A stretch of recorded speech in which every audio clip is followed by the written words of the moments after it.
首集我哋嚟到香港黃金海岸，屋苑坐落青山灣畔，對面望住龍珠島，坐擁一望無際嘅黃金海岸遊艇會及青山灣海景，景色壯麗怡人。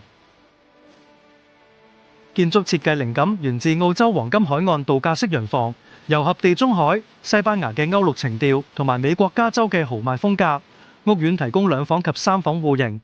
黃金海岸住宅群呢個屋苑呢，係我哋區內配套發展比較成熟嘅屋苑之一。咁呢度最大嘅優勢呢，就係一落樓下就嚟到我而家身處呢個黃金海岸商場㗎啦。咁呢度有齊晒各式各樣嘅中西美食，咁而且仲有 Marketplace 呢間超市。咁所以如果你話飲食同埋購物嘅話呢，其實喺呢個屋苑都會有齊晒㗎啦。咁所以呢一個優點呢，係其他屋苑媲美唔到嘅。咁再加上呢一度呢，非常之鄰近黃金海岸嘅沙灘啦、遊艇會同埋酒店，咁所以有時如果大家放假嘅時候都唔使特登去到出邊，都有各式各樣嘅休閒消遣活動㗎啦。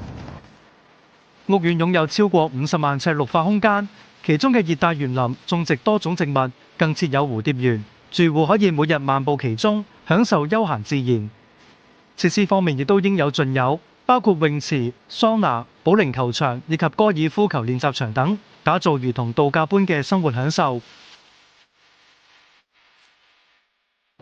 咁不過始終呢個屋苑呢，就由90年代開始入伙，咁所以呢，如果購入呢個屋苑之後呢，咁其實都有機會要預備一筆維修嘅費用嘅。雖然樓齡大係個缺點，但係嗰一帶嘅屋苑入面，黃金海岸係望到海景嘅屋苑之中，入場價最平嘅一個。